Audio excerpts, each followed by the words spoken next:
ફેબ્રુઆરી ગુરુવાર। યુગ યુગથી તું હે ભગવાન બની રહ્યો આમ આશ્રય સ્થાન।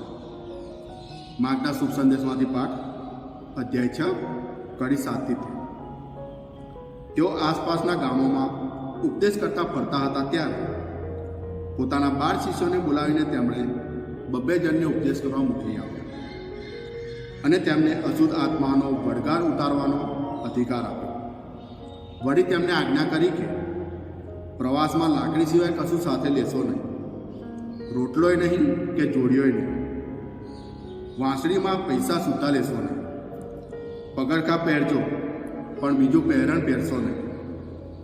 વળી તેમણે કહ્યું, જ્યાં જાઓ ત્યાં જે કોઈ ઘરે ઉતરો ત્યાં જ બીજે જતા સુધી રહેજો, અને કોઈ ગામમાં લોકો તમારું સ્વાગત ન કરે અથવા તમારી વાત કાને ન ધરે તો ત્યાંથી નીકળી જજો, અને એમને ચેતવવા ખાતર તમારા પગ ઉપરની ત્યાંની ધૂળ ખંખેરી નાખો।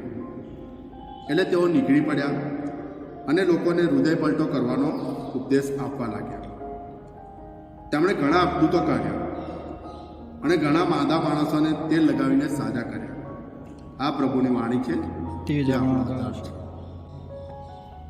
વાલા યુવા મિત્રો અને ધર્મજનો, ઈસુ પોતાના 12 શિષ્યોને ઉપદેશ આપવા મોકલતી વેળાએ એમને અગત્યના સલાહ સૂચન આપે છે।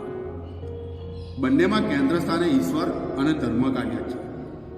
તેઓને શું લઈ જવું, શું કરવું, શું ન કરવું, ક્યાં રહેવું અને ક્યાં ના રહેવું, લોકો સાથે કેવો વ્યવહાર રાખવો, તે બધાનું સલાહ સૂચન ઈસુ પોતાના શિષ્યોને આપે છે। જ્યારે ખેડૂત કાદવ કીચડમાં ઉતરે છે અને બી વાવે છે ત્યારે તે બી મોટા પાકમાં રૂપાંતર પામે છે। તેવી જ રીતે આપણે પણ આપણી આસપાસની પરિસ્થિતિ, આપણી આસપાસના લોકો સાથે એમનામાં ભળી જઈએ ત્યારે જ આપણે આપણા પ્રભુ ઈસુના શુભ સંદેશનું બી સારી રીતે વાવી શકીએ છીએ।